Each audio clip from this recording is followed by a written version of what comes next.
Ok, bonsoir les amis. Aujourd'hui, nous allons parler du troisième chapitre qui parle de la protection des données et de votre confidentialité. Alors, aujourd'hui, ce chapitre va nous décrire un peu comment protéger nos données. Dans le premier objectif que nous allons parler, je vais vous expliquer comment protéger vos données sur vos appareils contre les menaces. On va expliquer un peu comment protéger ces données par rapport à toutes ces menaces. Et puis, le deuxième objectif, on va parler de la protection de votre confidentialité en ligne. Comment protéger vos données, vos informations qui sont confidentielles? Comment les protéger lorsque vous êtes dans un système numérique, surtout en ligne? Comment protéger vos données? Alors, sur ces points, je vais expliquer la protection, comment protéger tous votre confidentialité en ligne. Donc, dans ces chapitres, nous avons que deux objectifs à atteindre. Alors, parlons de la protection de vos données, sur vos appareils. En fait, on nous conseille comment vous devez protéger vos données parce que nous le savons. Dans le chapitre avant, on nous a présenté le menace. On nous a parlé le type, la manière, la façon dont les hackers de menaces utilisent pour arriver à attaquer une personne dans le réseau. Et le premier chapitre nous avait parlé où nous avait montré où se situent nos données. Alors, succès, nous allons maintenant protéger nos données sur nos appareils informatiques. Parce qu'aujourd'hui, tout le monde, peu importe qui vous n'ayez, même si vous n'avez pas un ordinateur, mais tout le monde a déjà quelque chose qui est dans le système numérique. Un smartphone, une montre intelligente, une tablette. Alors, dans ces tablettes-là, il y a des informations qui vous concernent. Et votre tablette ou bien votre téléphone, il est connecté dans un réseau qui est l'Internet. Or, le réseau Internet, c'est un réseau qui est public, un réseau qui appartient à tout le monde. Tout le monde, même si on n'a pas des comptes de réseaux sociaux, mais on a quand même un compte, on a quand même été enregistré dans un compte quelque part, que ce soit des comptes de mail, que ce soit des comptes de réseaux sociaux, que ce soit n'importe quel compte qui est dans le numérique. Alors, à partir de ces comptes-là, vous pouvez aussi être vulnérable. Alors, comment protéger vos données au niveau de votre appareil? Gardez votre parfait toujours activé. Le parfait, c'est quoi? En réalité, le parfait, c'est un dispositif. Ça peut être un système ou un équipement dédié. Parce que quand on parle de parfait, on voit comme une barrière qui vous protège contre le fait qui doit entrer. Donc, le fait qui est de l'extérieur, alors il faut qu'il y ait un mur qui doit vous protéger contre le fait qui est de l'extérieur afin d'éviter que ces faits d'entrer dans votre réseau interne, dans votre maison. Prenons par exemple l'exemple de ces parfaits. Alors, ces parfaits, c'est un système où ça peut être un appareil qui vous protège contre les attaques externes. Ça peut être un système où vous avez votre ordinateur ou bien votre téléphone, mais dans votre système d'exploitation, vous avez encore un autre système qui vous protège. Donc, un système qui est là où je vais vous donner quelques exemples des parfaits, on va trouver. Même les antivirus aussi, ils ont des systèmes parfaits aussi. Pourquoi? Parce qu'ils sont là pour vous protéger contre les réseaux externes, contre les attaques externes.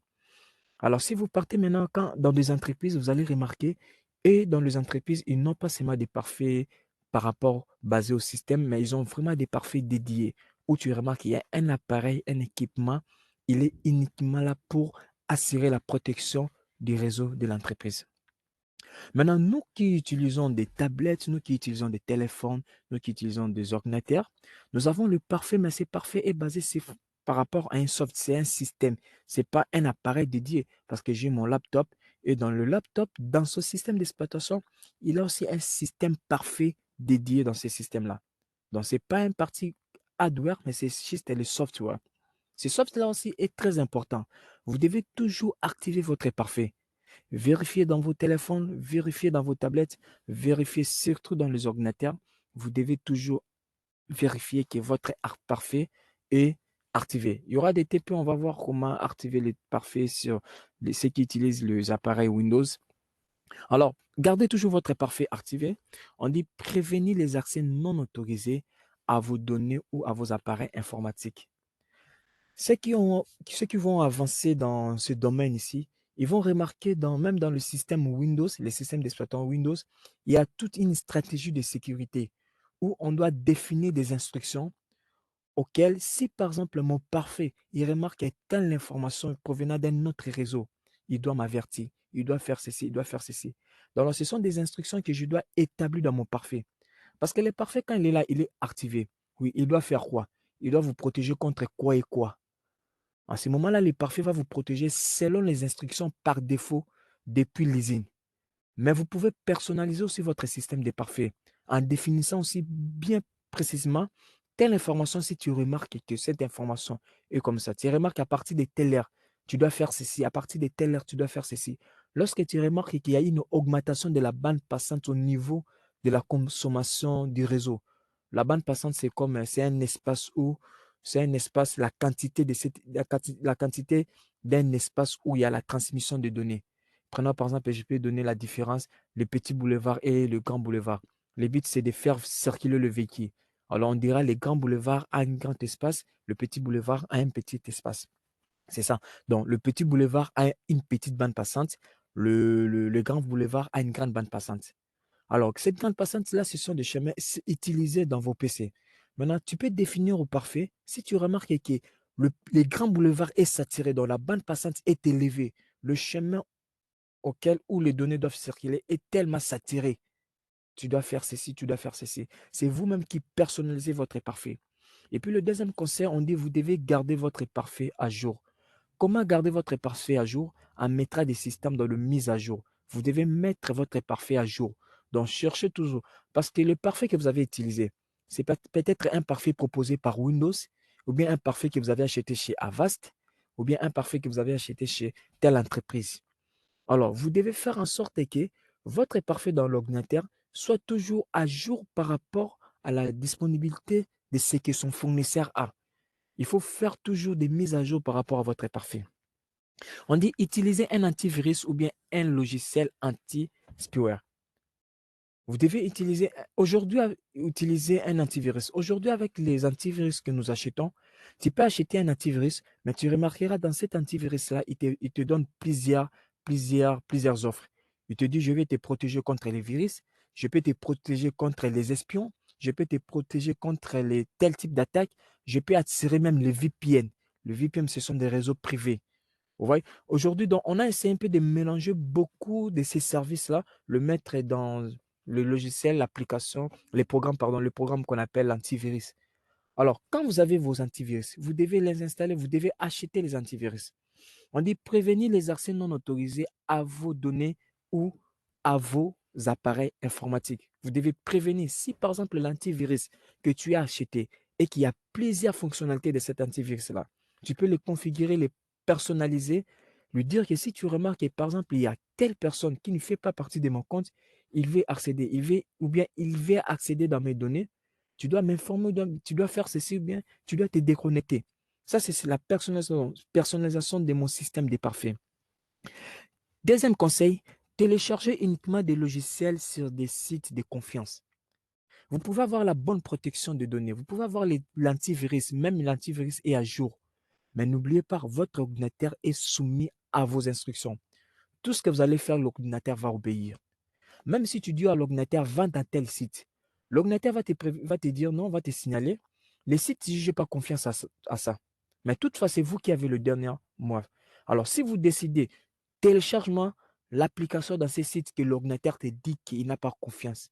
L'ordinateur ne pourra faire autrement. Il va juste être téléchargé. Donc, la protection, ce n'est pas seulement d'avoir toute cette technologie-là. C'est la protection. La protection, si c'est vous. Vous devez savoir là où vous devez télécharger des applications, des logiciels. Dans quel site? Si par exemple, tu remarques les sites, si tu ne connais pas les sites, prenons par exemple, tu veux télécharger une application. L'application, par exemple, pour les applications Android. Or, on connaît tous les magasins, la boutique d'applications d'Android, c'est le Play Store. Mais il y a un autre site qui te propose des applications Android. Il faut vraiment être prudent parce que c'est quelque chose que je ne connais pas. Est-ce que c'est légitime? Est-ce que c'est un site de confiance? Parce que même si le système, mon ordinateur ou bien mon téléphone me dit que lui n'a pas confiance à ça, mais si moi je lui oblige, il va télécharger quelque chose parce que l'ordinateur ne peut pas faire le contraire de ce que moi je lui demande. Il est là pour suivre toutes mes instructions. Alors, quand moi je lui dis télécharge ça, il va le télécharger. Alors, en téléchargeant quelque chose où on a récupéré dans un site qui n'est pas légitime, c'est vous-même, vous prenez vous prenez un exploit, vous prenez une attaque, vous le mettez directement dans votre réseau. Alors soyez vraiment prudents. Soyez vraiment prudents. Ne dites pas que j'ai des antivirus, j'ai ça, je peux faire de n'importe quoi. Non, non, non. Soyez prudents là où vous partez. Sur Internet, c'est là où vous cliquez, là où vous téléchargez vos applications. Et puis, gardez toujours vos logiciels à jour. Ça, c'est vraiment le conseil. On insiste, on martèle tout ça. Vous devez garder vos logiciels toujours à jour. Gérez vos systèmes d'exploitation et votre navigateur. Je vous avais parlé, le système d'exploitation, c'est le programme de base. C'est le programme qui reçoit tous les autres programmes, donc les applications, les autres programmes, les autres applications. Alors, c'est le programme-là qui contrôle aussi les matériels. Alors, c'est comme c'est un programme de base, vous devez aussi gérer ces systèmes d'exploitation. Vous devez savoir ce système, est-ce que ce système est à jour? Est-ce que le système a les dernières mises à jour des correctifs des informations? Vous devez gérer votre système d'exploitation. Même au niveau téléphone, vous utilisez un système Android, veillez à ce que est-ce que votre système Android est à jour. iPhone, vérifiez est-ce que votre iOS est à jour. iPad, votre iOS pad, donc iOS est à jour. Vérifiez tout ça si vos systèmes est à jour. On dit choisir des paramètres de sécurité moyens ou élevés. D'ailleurs, on conseille, il faut que ça soit vraiment élevé. Mais on peut tolérer avec moyen. Pourquoi? Parce que plus on applique la sécurité, plus la disponibilité, la rapidité nous pose aussi un problème. Quand vous allez avancer dans le réseau, surtout dans le cybersécurité, vous allez remarquer, il y a un problème entre la fiabilité de la sécurité réseau et la disponibilité de, des communications des informations. Je peux juste te donner l'exemple. Lorsqu'il y a couvre-feu, qu'est-ce qu'on remarque? Il y a beaucoup d'embouteillages. Pourquoi? Parce que quand le véhicule quitte ce point A pour aller au point B, il doit être contrôlé. Quand il quitte le point B pour aller au point C, il doit être contrôlé. Alors, tous ces contrôles-là, ils nous font perdre le temps. Alors, quand on perd le temps, on perd aussi quelque part la disponibilité. Voilà pourquoi on conseille, vous devez choisir les paramètres soit moyens, soit élevés. Ça dépendant de votre politique de l'entreprise ou bien de votre propre politique. Mettre à jour votre système d'exploitation et le navigateur de votre ordinateur à jour. Le système, je vous ai parlé, les navigateurs, ce sont des applications qui nous permettent d'accéder dans le moteur de recherche, dans les sites web. Alors, quand je vais accéder dans un serveur web, je dois utiliser un navigateur comme le Safari, Opera Mini, il y a Safari, Opera Mini, il y a Mozilla, il y a Edge, il y a beaucoup, donc, tout ça, ça fait partie des navigateurs. Alors, vous devez aussi mettre vos navigateurs à jour. Pourquoi? Parce que c'est vos navigateurs qui vont interpréter vos codes HTML que vous allez télécharger à partir d'un site ou d'un serveur web. Télécharger, installer les derniers correctifs logiciels et le mise à jour de sécurité. Vous devez télécharger. Chaque fournisseur, que ce soit Windows, que ce soit les navigateurs, ils publient toujours leurs mises à jour, leurs mises à jour. Alors vous devez toujours être prudent. Ne dites pas que ça vous consomme des mégas. Non, les mégas, c'est normal, ce sont des données. Mais l'essentiel, c'est quoi? Aujourd'hui, vous pouvez accepter des pertes de mégas, mais c'est bénéfique pour vous. Pourquoi? Parce que quand vous serez attaqué, vous allez perdre beaucoup qui par rapport aujourd'hui. Donc, acceptez de perdre le méga pour vous protéger. Mettez vos systèmes à jour. Protégez tous vos appareils. Utilisez des mots de passe pour vous protéger. On vous conseille. Le chiffrement, vous devez chiffrer vos données. Chiffrez vos données. Les données, on va voir, quand on parle de chiffrement des données, c'est prendre les données, les rendre illisibles. Donc, que ces données-là ne soient pas lisibles à tout le monde. Stockez uniquement les informations nécessaires. On vous conseille aussi de stocker vos informations. Pourquoi? Parce que si vous vous rappelez, je vous avais parlé du triade de la sécurité où nous avons la confidentialité, l'intégrité pour la disponibilité. Dans la disponibilité, on voit aussi les sauvegardes. La sauvegarde, c'est tellement important. Pourquoi? Parce qu'on peut vous attaquer et puis on vole vos informations, ou bien on sabote vos données. Alors, où allez-vous récupérer vos données si vous n'avez pas sauvegardé vos données? Parce que la récupération des données, c'est très importante aussi. Alors, vous devez savoir aussi comment sauvegarder vos données. D'ailleurs, ici, dans ce chapitre, il y aura même des pratiques où on va vous parler dans le TP, je vais vous donner comment sauvegarder vos données. On parle des appareils connectés à IoT. IoT, je vous avais parlé, je vous avais dit, c'est l'Internet des objets. Alors, aujourd'hui, le monde tellement est hyper connecté, on va voir même nos maisons sont connectées, nos portes, nos maisons, nos télévisions, nos lampes, tous sont connectés. Alors, imaginez-vous, tous les objets qui sont dans votre maison est connecté sur Internet. Alors, or, l'Internet, c'est un réseau qui n'est pas privé, c'est un réseau public. Donc, si quelqu'un de l'Internet vous attaque directement dans votre réseau domotique, alors vous serez vraiment, vous allez beaucoup subir en termes de conséquences, d'impact par rapport à cette attaque. Alors, on conseille ceci. Comme ces objets-là, parce que ces objets-là, la domotique, ça fait partie de l'Internet des objets. Vous devez mettre votre réseau domotique, ou bien IoT, vous devez les isoler par rapport au réseau Internet. Donc, vous devez mettre ça dans un autre réseau à part. Comme ça, il y aura une passerelle qui va traiter, qui va filtrer toutes les informations qui quitteront le réseau domotique pour aller sur le réseau public Internet et qui filtreront aussi les réseaux, les données des réseaux publics Internet pour les amener au réseau domotique. Alors, c'est vraiment très important. Donc, vous devez isoler votre réseau IoT. Le point suivant, on dit utiliser les réseaux sans fil en toute sécurité. Aujourd'hui, le sans fil est devenu de plus en plus encore disponible, utilisé partout. Pourquoi? Parce que c'est grâce à la mobilité. Les sans fil, on peut se déplacer, on peut faire beaucoup. Aujourd'hui, tout le monde, dans nos maisons, on peut avoir déjà un Flybox quelque part. Dans un petit bureau, on a déjà des réseaux sans fil. Alors, les réseaux sans fil, comme les réseaux sans fil, il n'est pas encore sécurisé par rapport à un réseau filaire. Parce que les réseaux filaires, si quelqu'un veut se connecter, vous allez le voir, il prend son câble, il branche dans l'ordinateur et puis il va brancher dans le commutateur. Là, déjà, c'est l'aspect déjà au niveau de la sécurité. Je vois déjà la personne. Mais les sans fil, une personne peut se connecter. Je ne saurais pas comment cette personne-là s'est connectée. Parce que les sans fil, ce sont des ondes, les radiofréquences. On ne voit pas les ondes. Quand quelqu'un se connecte, on ne voit pas. Alors, qu'est-ce qu'on demande? Vous devez modifier les informations de votre réseau sans fil, comme les SSID. Les SSID, c'est quoi? Les SSID dans SSID, c'est l'ID, le nom qui apparaît les réseaux Wi-Fi. Quand vous partez quelque part, vous remarquez, il y a un réseau Wi-Fi, vous voyez son nom. Le nom que vous voyez là, on l'appelle les SSID. Donc, c'est la représentation du nom du réseau Wi-Fi. Alors, vous pouvez modifier ces SSID au lieu de laisser les SSID par défaut avec le système que vous avez acheté. J'ai acheté par exemple chez Orange, le modem, il vient avec le nom de Wi-Fi. Alors, je dois modifier ce nom de Wi-Fi là. D'ailleurs, plus long, on conseille de désactiver ces SSID là. Vous devez désactiver ça. Pourquoi? Parce que nous avons deux types d'accès dans le réseau Wi-Fi. Nous avons l'accès actif et puis l'accès passif. Passif, c'est comment? Passif, j'ai le mot de passe du Wi-Fi, je regarde le nom du Wi-Fi, je prends mon téléphone, je cherche le Wi-Fi, je vois le nom qui est le SSID, je clique et puis je mets le mot de passe. Alors, je peux partager le mot de passe à tout le monde. Tout le monde verra quand il verra ce nom Wi-Fi, il va accéder et puis il a directement la connexion. Mais les actifs, c'est comment? Les actifs, vous venez, vous cherchez le Wi-Fi, mais vous ne voyez pas le Wi-Fi. Vous faites la recherche de Wi-Fi, mais vous ne le voyez pas. Mais on vous dit qu'il y a un réseau Wi-Fi. Pour accéder, vous ne devez pas seulement avoir le mot de passe, vous devez aussi avoir le nom de ce Wi-Fi-là. Le nom de ce Wi-Fi. Voilà ce qu'on appelle l'accès actif. Mais malheureusement, cet accès, ce système n'est pas utilisé partout ici chez nous. Donc, c'est à 1%, je peux dire, à 1% qui est utilisé. Beaucoup de personnes, lorsqu'ils achètent le Wi-Fi, quand il fait le partage de sa connexion, il laisse son SSID ouvert.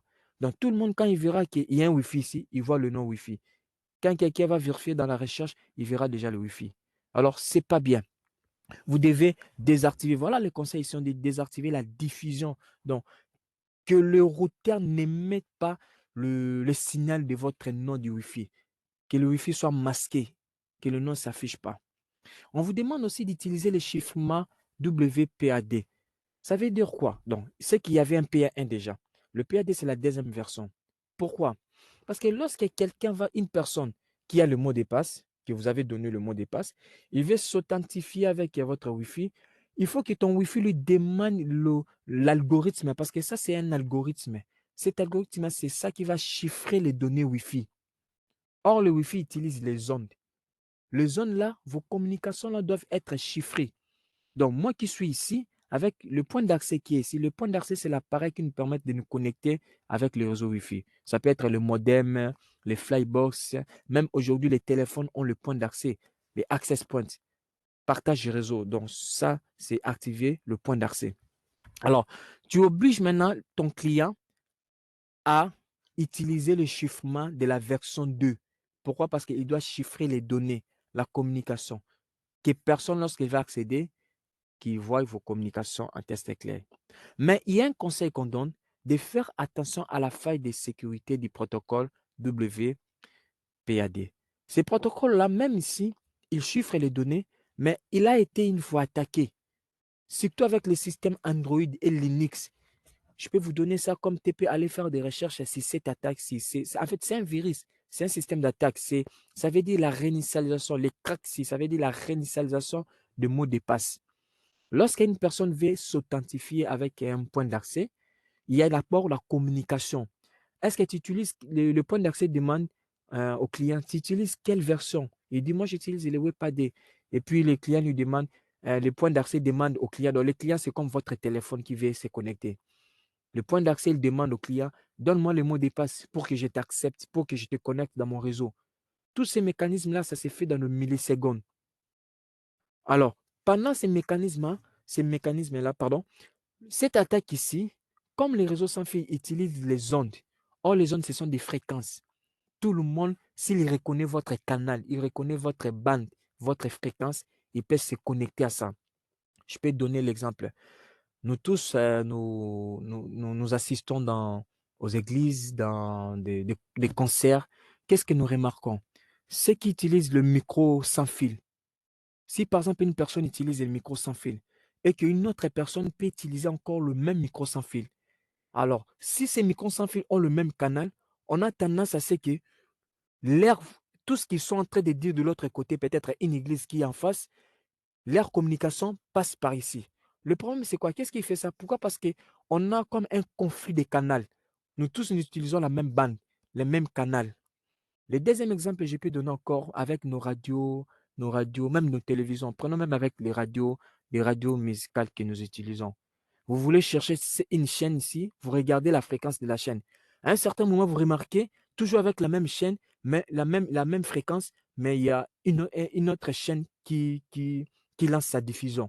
Alors, il y a comme s'il y a perturbation. Tantôt, on va dans l'autre chaîne, tantôt. Pourquoi? Parce que les deux chaînes ont tendance à utiliser la même bande fréquence, le même canal. Alors, ça crée des conflits, ça crée des problèmes. Alors, c'est pareil aussi dans le Wi-Fi, dans cette attaque ici. Laquelle il peut comprendre les modems que vous utilisez, il peut comprendre la bande de fréquences que vous utilisez. Alors, pendant la négociation entre les points d'accès et les clients, l'acteur de menace, il peut interférer vos communications pour télécharger vos communications et savoir le mot de passe. C'est vraiment une attaque qui est vraiment en profondeur. On vous demande vraiment d'être prudent. D'ailleurs, il y a des personnes qui conseillent plus loin. Lorsque vous définissez votre point d'accès, vous devez modifier les canaux. Il faut définir un canal précis. Mais malheureusement, ce n'est pas dans tous les téléphones Android, ce n'est pas dans tout, même dans l'iPhone, il n'y a pas tous ces mécanismes-là, de mécanismes de modifier quoi, les fréquences. Alors, ce qu'on conseille, modifier seulement le mot de passe. Après un certain moment, vous devez modifier vos mots de passe. On dit cette attaque fait quoi? Elle autorise un intrus à contourner les chiffrements entre les clients et le routeur sans fil. Soyez prudents à ça. Restez prudents lorsque vous utilisez des points d'accès publics. On nous a parlé que le gouvernement nous a mis des points d'accès publics. Oui, c'est bien, on a la connexion Internet. Il faut partout au campus, il y a une connexion Wi-Fi, Internet normale, gratuit. Mais soyez prudents. Vous partez dans un restaurant, il y a une connexion. Même à l'aéroport, il y a une connexion Wi-Fi gratuite. Soyez prudents, soyez vraiment prudents. On dit évitez de consulter ou d'envoyer des informations sensibles dans ces réseaux-là. Vous ne savez pas par où vos données seront passées, par quel point d'accès, par quel dispositif vos communications vont passer. Soyez prudents. Utilisez un tunnel VPN. Un VPN, ça veut dire privé, virtuel, privé, nature. Donc, c'est un réseau privé. C'est un réseau privé qu'on crée sur un réseau public. Je vais donner encore quelques détails juste après la page ici. On dit utiliser des tunnels VPN pour empêcher les écoutes illicites. Parce qu'Internet, tout le monde peut te suivre, tout le monde peut t'espionner. Alors, il faut créer des tunnels, des réseaux privés. Les VPN, je peux donner comme exemple. Vous voyez les boulevards délimités. Alors, c'est l'état. Quand tout le monde passe, on voit les véhicules qui passent. Mais moi, maintenant, pour éviter ça, je crée un tunnel. Je crée un chemin dans un tunnel. Je mets un tuyau là-bas où je passe par ces tunnels-là. Personne ne verra ce qui se passe dans le tunnel. Il va voir seulement un tuyau qui est quitté ici, qui allait de l'autre côté, mais il ne verra pas quels sont les types de véhicules qui passent par là. Alors, ce sont des VPN qu'on nous conseille. Alors, heureusement, même avec nos navigateurs, on a déjà la possibilité d'activer le signal VPN et les VPN. Vous devez éteindre le Bluetooth lorsqu'il n'est pas utilisé. Vous n'utilisez pas le Bluetooth. Alors, pourquoi vous le laissez ouvert? Aujourd'hui, quand vous regardez votre téléphone, vous avez remarqué Bluetooth activé, Bluetooth activé. Mais quelqu'un peut accéder dans ces Bluetooth-là et il se connecte directement avec votre réseau. Parce que ce n'est pas seulement dans le Wi-Fi qu'on peut se connecter avec un appareil. Même en passant par le Bluetooth, c'est déjà le réseau. Ça fait partie même des réseaux PAN, des réseaux personnels. Alors, soyez prudents. Un service que vous n'utilisez pas, soyez prudents. Utilisez des mots de passe uniques pour chaque compte en ligne. Vous avez 5 comptes et dans les 5 comptes, vous n'avez qu'un seul mot de passe. Je vous avais dit, on ne peut pas accepter ça. Une maison qui a 5 portes et toutes les 5 portes n'ont qu'une seule clé. Ça ne se fait pas. Vous devez chaque porte doit avoir sa propre clé. Chaque compte doit avoir son propre mot de passe. C'est pour éviter que le criminel accède à tous vos comptes en ligne en utilisant des informations d'identification. Utilisez des gestionnaires de mots de passe pour vous aider à vous souvenir de votre mot de passe. Si par exemple vous avez du mal à retenir le mot de passe dans tous ces comptes, allez acheter les gestionnaires de mots de passe, c'est en ligne. Ou soit si vous êtes programmeur, vous concevez votre propre application de gestionnaire de mots de passe. Vous pouvez le faire, ça va vous garantir. Et puis le conseil pour choisir un bon mot de passe, il faut que votre mot de passe n'ait pas de nom de dictionnaire ou bien peu importe la langue. Il ne faut pas qu'il y ait de nom de dictionnaire. Au français, nous, qui Congo. Non, non. Même Lingala, c'est connu déjà chez Google. Alors soyez prudents. Utilisez les fautes d'orthographe. Je vais vous montrer comment concevoir ce qu'on appelle la phrase de passe. N'utilisez pas de nom d'ordinateur ou de nom de compte. Si possible, utilisez les caractères spéciaux. Et puis, au minimum, vous devez avoir 10 caractères. Vous voyez le bon mot de passe qui sont là. Ça, c'est OK, ça, c'est OK. Mais ça, c'est mieux. Le mot de passe ici, c'est mieux. C'est vraiment conseillé. Je vais vous montrer comment utiliser ça. On vous conseille d'utiliser une phrase de passe qui est plutôt un mot de passe. Le mot de passe, c'est un mot que vous connaissez déjà. Mais le phrase de passe, c'est une phrase. Vous avez tiré votre mot de passe dans une phrase. Nous savons que plus le mot de passe est complexe, plus c'est difficile à retenir. Parce que si votre mot de passe est tellement complexe, c'est difficile à retenir. Alors, on va créer un système de phrases de passe. Le phrase de passe, ça sert à quoi? Je peux donner un exemple. Je prends la phrase que j'ai énumérée ici. Je ne sais pas si vous voyez ça. Bon, je vais partager, vous le voyez. J'ai mis par exemple, je suis en train de participer à une formation Cisco proposée par AIC Group. Là, c'est ma phrase préférée. Vous pouvez avoir votre phrase dans un livre, la phrase peut avoir autant de caractères, ça dépend de vous. Alors, qu'est-ce que j'ai dit? Comme je vais utiliser les caractères, la phrase dépasse, je dois tirer mon mot de passe à partir d'ici. Je prends seulement les premières lettres qui sont dans chaque mot. Je prends le J, je prends le S qui est là dans je suis, je prends le S, je prends le J, je peux mettre en minuscule, je prends le J dans le G, S dans suis, je prends le E, je prends le 2, je prends le P, participation, je prends le A, je prends le U, je prends le F, je prends le Cisco, je prends le P, je prends le P encore de part et puis je prends AIC. Donc, je connais déjà ma phrase, ça veut dire je suis en train de participer à une formation Cisco proposée par AIC. Ça peut être une phrase de votre roman, de quelque chose que vous aimez. Je sais déjà, le J ici, c'est je suis en train d'étudier, tout ça. Alors, dans mon algorithme, j'ai dit les S doivent être remplacés par 4. Et puis les A seront remplacés par 3. Et puis ma phrase doit se finir toujours par un point. Et puis la première lettre doit être en majuscule. Alors, je dis E égale à 4 et puis A égale à 3. À 3, pardon. Alors, qu'est-ce que je vais faire? Je vais modifier, je vais convertir ça. Ça, c'est mon propre algorithme. Je mets ça ici. Là où il y a E, je mets 3. Je mets 4, pardon. Et puis là où il y a A, je mets 3. Là où il y a, je mets 3. Et puis je finis par un point. C'est déjà un mot de passe. Et puis je mets les J en majuscule. Pourquoi? Parce que je l'ai dit, il faut qu'il y ait sur des majuscules. Je mets les J en majuscule. Vous voyez, c'est quelque chose qui est un peu complexe, difficile à retenir. Mais moi qui ai conçu ces mots de passe, ces phrases de passe, je reconnais. Pourquoi? Parce que quand je vois 3, ça veut dire A. Quand je vois 4, ça veut dire. Et quand je vois 3, oui, ça veut dire A. Quand je vois 4, ça veut dire E. Alors, le J ici, je sais, c'est G. Le S, c'est je suis. Les 4 qui est E, c'est entrée. Et puis là, c'est D, tout ça, c'est ma phrase. Donc, je suis en train de participer dans une formation Cisco proposée par AEC. Personne ne saura retenir ça, sauf que moi seul. Donc, ce sont des phrases de passe qu'on conseille. Il faut qu'il y ait le caractère, il faut qu'il y ait des chiffrets, il faut qu'il y ait on dit aucune règle de sécurité comme utiliser des combinaisons de lettres majuscules. Il faut qu'il y ait toutes ces choses-là. Alors, ces instructions ont été établies par cet institut américain qui définissent les principes pour l'utilisation des mots de passe.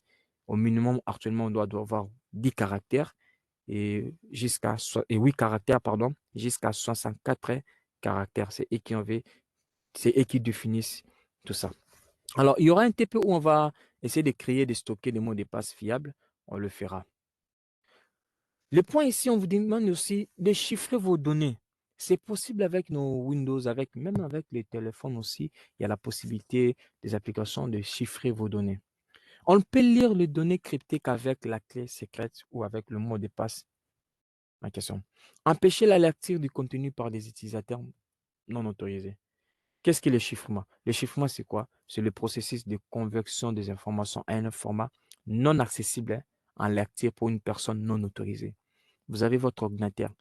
Votre ordinateur a des fichiers, a des documents. Alors, quelqu'un peut accéder. Il accède dans votre ordinateur. Il voit vos dossiers, vos fichiers. Il l'ouvre comme il veut. Non, non, non, on ne peut pas tolérer tout ça. Qu'est-ce qu'on doit faire? Je dois chiffrer mes données. Dans Windows, bon, moi j'utilise Chrome, sinon j'allais vous montrer comment le faire dans Windows. Mais parmi les vidéos que je vous ferai, j'en ferai aussi une vidéo pareille. C'est juste et simple. Vous prenez votre fichier, ou soit les dossiers, bien le fichier, vous cliquez droit, vous descendez dans Propriétés, et puis dans Outils avancés, tout ça. Vous allez voir le chiffrement des informations. Ça va vous permettre à chiffrer vos données. Seulement toi, la personne concernée qui aura accès à ces données-là. Mais si une personne, que ce soit son compte, s'il est comment, il veut accéder à vos données-là, il ne saura pas pourquoi, parce que vos données seront chiffrées. Même si on déplace ces données, on le met dans un autre disque et dire on met ailleurs, il y aura toujours ces chiffrements-là. Voilà pourquoi on conseille de chiffrer vos données pour que les accès non autorisés prennent la lecture de vos données, fassent la lecture. Nous avons dit la disponibilité, c'est très important aussi. Il faut sauvegarder vos données. Empêcher la perte de vos données est irremplaçable. Vous savez qu'il y a des données à laquelle si vous le perdez, c'est fini pour vous. Alors, qu'est-ce qu'il faut faire? Il faut prendre ces données-là qui sont irremplaçables. Vous devez les sauvegarder. Mais les sauvegarder où? Disposer d'un emplacement de stockage supplémentaire pour les données. Vous devez copier régulièrement et automatiquement les données vers l'emplacement des sauvegardes. Vous prenez vos données tellement sensibles et très importantes, vous le mettez dans... Vous ne le laissez pas seulement dans votre téléphone ni dans votre ordinateur. Vous pouvez le sauvegarder. Alors, si ça, on a deux types de sauvegardes. On a la sauvegarde locale, comme quelque chose qui est local, et puis on a la sauvegarde en cloud, dans les clouds. Les clouds, ce sont les nuages. Dans le local, nous avons comme la NAS. La NAS, c'est un réseau de stockage. Si vous partez dans des entreprises, vous allez voir presque aujourd'hui, toutes les entreprises, ils ont un petit réseau de stockage. Un réseau composé seulement des serveurs. Alors, ces serveurs font quoi? Ils vont stocker les données. Alors, s'il n'y a pas, si c'est personnel, prenons par exemple moi, pourquoi avoir besoin de la NAS de ces réseaux-là? Moi, je suis un individu. Alors, qu'est-ce que je dois faire? Je dois utiliser les disques durs externes. Vous achetez seulement un disque dur uniquement pour la sauvegarde, pas pour l'utilisation autre. Vous prenez le disque dur, vous le mettez et puis vous le gardez. Soit les CD, ce sont des dispositifs de stockage. Vous pouvez utiliser les CD, le DVD, c'est vous qui voyez. Ou bien les clés USB, le flash disk. Vous achetez le flash disk, vous mettez vos sauvegardes, vous les gardez quelque part. Ou bien les systèmes de bande.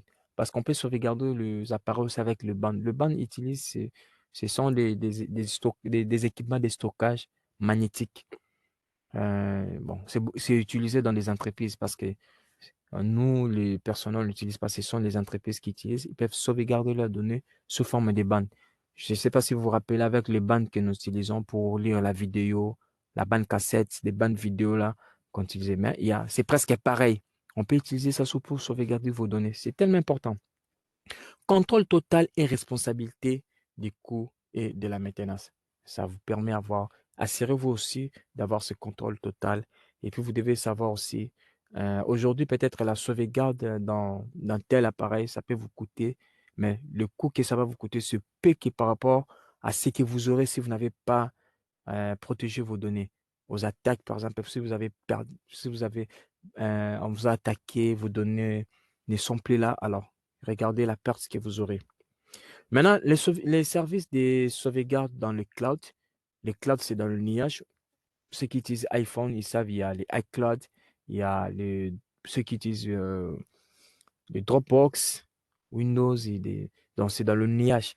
Il y a aussi Amazon Web Service, le WAW ici, et c'est Amazon Web Service, mais lui, c'est beaucoup plus pour les entreprises, pas pour nos petits clouds ici avec nos téléphones. C'est vraiment pour les entreprises. Par information, je vous dis, AIC Group aussi est partenaire avec Amazon Web Service. Alors, il y a aussi des propositions qui sont des services de sauvegarde cloud qui seront bientôt, vers peut-être la fin de cette année, il y aura des services, mais il y a aussi des formations des clouds d'Amazon aussi qui sont là. D'ailleurs, Amazon, c'est vraiment important aussi parce que c'est le certificat le mieux payé actuellement. Cisco, il est en troisième position. Amazon est en première position. Alors, si vous avez un certificat Amazon, c'est vraiment très cool. Alors, Amazon, qu'est-ce qu'on fait avec les clouds? On va accéder à la sauvegarde. Tant que vous avez accès à votre compte, si vous avez un compte, si vous avez créé un compte, les comptes peuvent être gratuits, ça peut être payant, ça dépend. La différence, dans la gratuité, on ne donne pas tout, mais vous payez. Lorsque vous payez, on va vous donner beaucoup plus de services. Et puis, soyez peut-être plus sélectif quant aux données à sauvegarder. Vu que l'espace que vous allez acheter, c'est vraiment un espace qui ne sera pas tellement vaste, alors vous devez savoir quelles sont les données que vous allez sauvegarder. Ce n'est pas n'importe quelle donnée. Je ne peux pas prendre la musique que j'avais téléchargée sur YouTube et puis je mets ça dans ma sauvegarde. Il prend l'espace inutilement parce que cette musique-là, je peux perdre la musique, je peux retélécharger ça un moment. La musique des frères Intel, des sœurs Intel, je ne peux pas prendre ça. Alors, vous mettez ça à côté, vous prenez les données sensibles, irremplaçables, vous le mettez dans votre sauvegarde. Il y aura un TP que vous allez faire où vous allez stocker local et puis stockage externe. C'est très important. Maintenant, il y a aussi un deuxième problème. Lorsque nos systèmes informatiques ou bien nos CD ont copié les informations, même si vous avez supprimé dans vos flashs, mais à un certain moment, quelqu'un peut ramasser votre disque dur ou bien votre flash et récupère ces informations-là. Alors, ce n'est pas bien. Parce que si vous regardez même dans des films aujourd'hui, on a attrapé quelqu'un suite à un disque dur qu'il avait fait tomber. Or, le message crie que la suppression qu'il avait faite par rapport à ces disques avait effacé toutes les données. Or, les données étaient effacées, mais il y a encore une autre possibilité de récupérer. Alors, soyez prudents lorsque vous vous débarrassez de vos appareils de stockage. Rassurez-vous que les données qui étaient là ont été vraiment supprimées. Vous avez fini avec un téléphone, vous avez effacé, vous laissez comme ça. Non, non, non. Rassurez-vous que ce téléphone-là a supprimé. Alors, ce n'est pas le fait de supprimer et de ne plus voir ces données-là que vous allez dire que les données n'y sont pas. Si, les données restent toujours. Il faut soit brûler, détruire l'appareil, ou soit acheter des applications qui suppriment les données définitivement. On dit utiliser les outils disponibles pour supprimer définitivement. Donc, ce n'est pas qu'ils suppriment, tu regardes, il n'y a rien, et tu te débarrasses de ça. Il y aura une autre personne qui pourra récupérer ça. Moi, j'ai déjà fait ça. Euh, c'était pas, c'était pas éthique, mais bon, vous voyez, quand on était encore au début, on voulait essayer. Il y a quelqu'un qui t'a vendu son téléphone et dans le téléphone, il n'y avait rien. Mais tu as créé quelques systèmes, tu as récupéré toutes les informations. Alors, les informations que j'avais vues, du coup, j'ai perdu même le respect que j'avais par rapport à ces messages. Surtout WhatsApp. Donc, soyez prudents. Je ne dis pas que vous avez des mauvaises informations. Non, non. Peut-être vous pouvez avoir les secrets, les communications dans les secrets de votre entreprise, les secrets des communications avec d'autres personnes sur WhatsApp. Alors, si peut-être vous croyez que vous avez supprimé l'application WhatsApp, c'est parti, mais vos communications ont été sauvegardées dans votre appareil. Alors, même si vous l'avez supprimé, mais soyez toujours prudent. Pourquoi? Parce qu'il y aura toujours la possibilité de récupérer ces informations-là.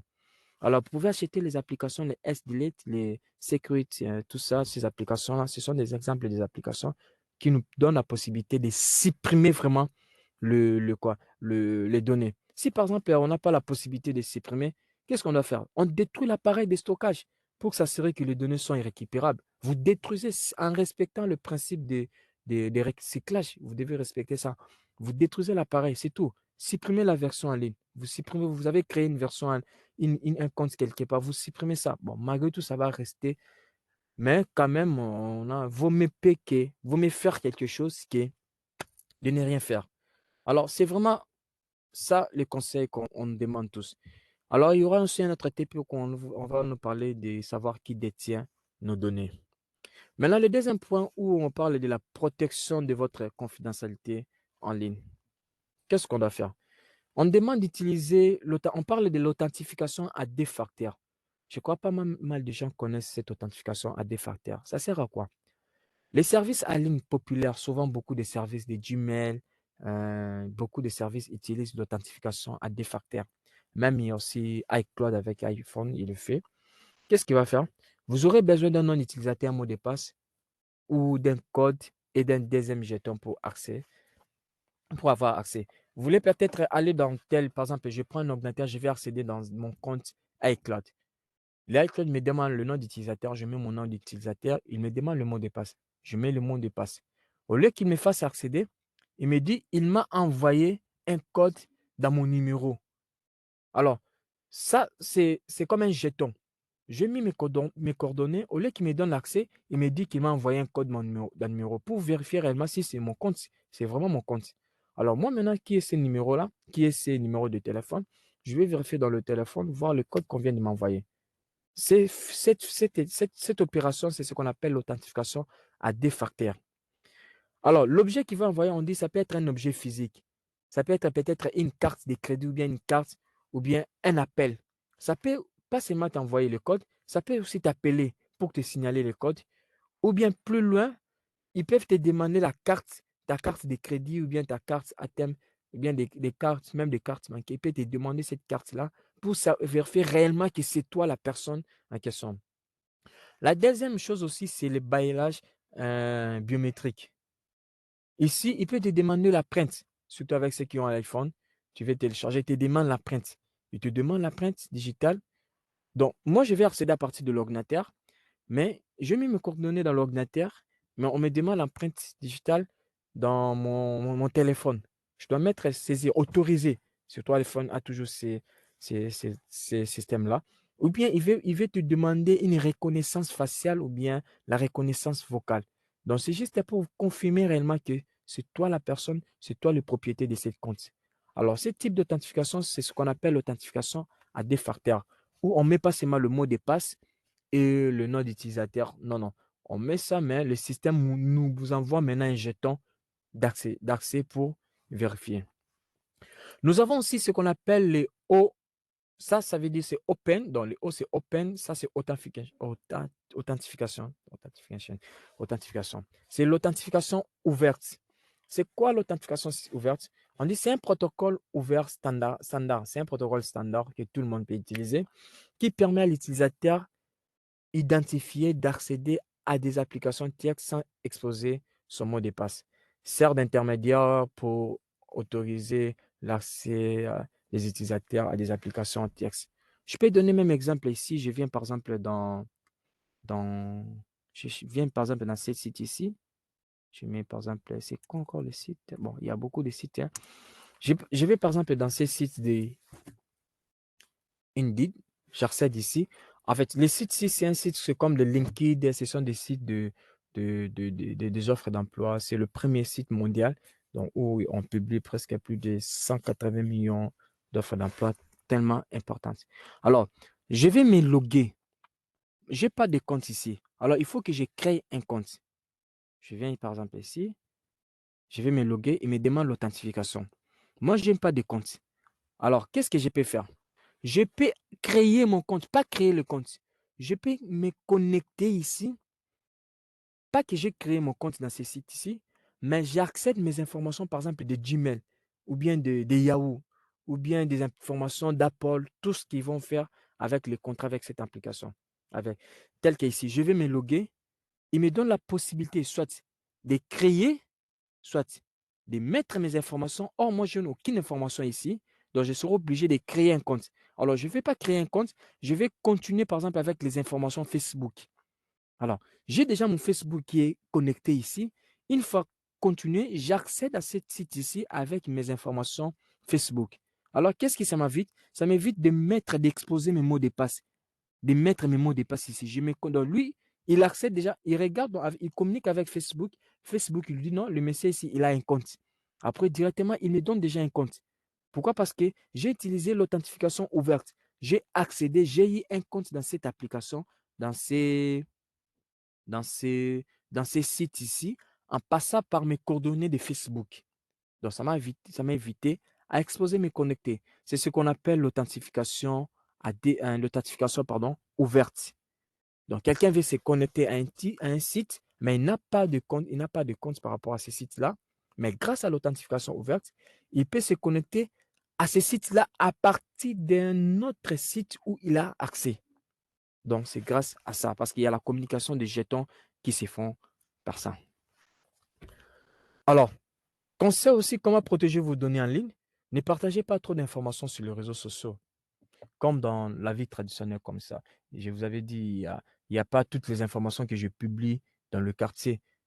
J'ai reçu autant de visiteurs, je viens dire non, la présidence était chez moi, je rencontre à tout le monde. J'ai fait ça, je viens publier. On m'a donné autant, j'ai mis un panneau devant la parcelle que monsieur Intel m'avait donné 550 000 $. Non, non, je ne peux pas faire ça. Signaler à tout le monde que j'ai autant dans la maison, je ne peux pas faire ça. Autant que dans la vie traditionnelle, je ne peux pas faire ça.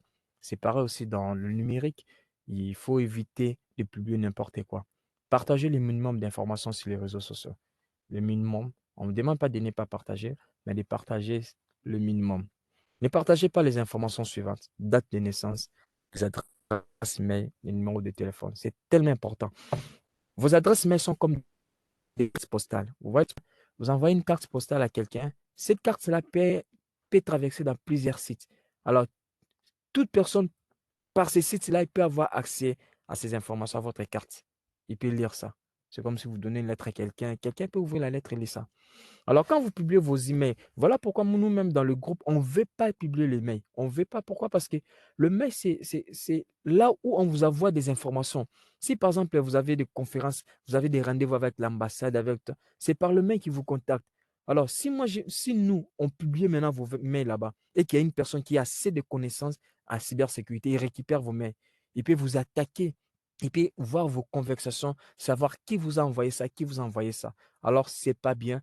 Éviter surtout avec les dates de naissance. Les dates de naissance, pourquoi? Parce que quelqu'un peut se faire passer par vous. Il prend ta photo, il met tes informations, la date de naissance, et il se fait passer par toi.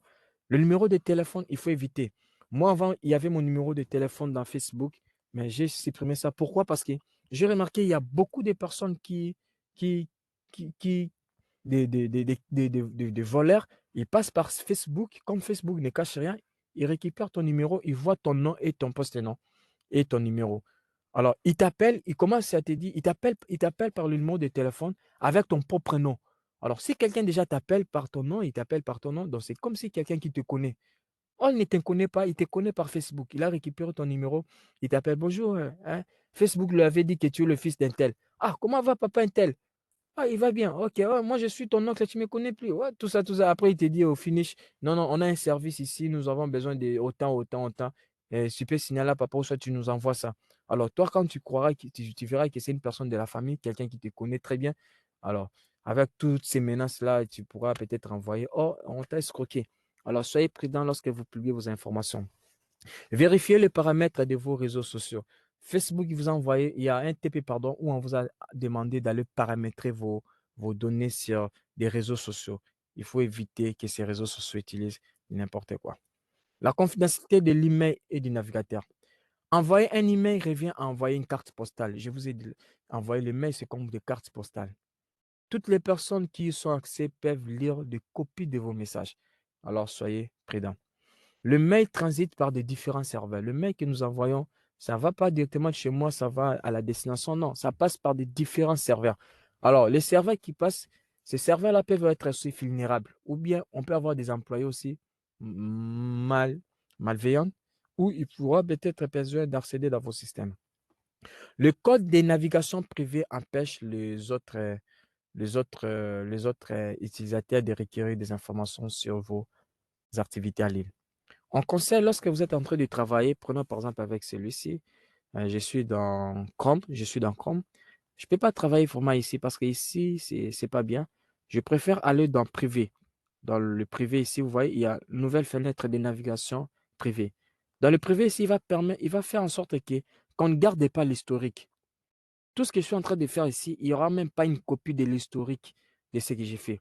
Cela va me protéger contre l'espionnage, contre les gens qui veulent installer des cookies chez moi, parce qu'il y a des sites où ils te demandent d'installer les cookies. Alors, en installant ces cookies-là, or, tu croiras que c'est leurs informations. Or, ils mettent des informations chez toi pour t'espionner, pour faire tant de choses. Alors, je suis dans la navigation privée.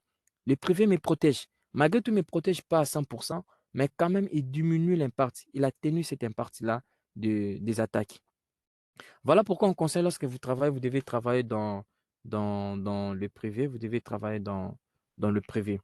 Alors, le navigateur, le mode discret du navigateur populaire, nous avons les Microsoft Edge, Explorer, qui a les in private, il y a Google Chrome, navigation privée, je vous ai montré, il y a Mozilla qui a privé, il y a Safari d'Apple qui a aussi privé. C'est très important. Par exemple, tu veux aller dans des sites à la banque, tu veux récupérer ou bien tu veux faire ceci, il faut éviter d'utiliser des navigations normales, utiliser des navigations privées. C'est vraiment important.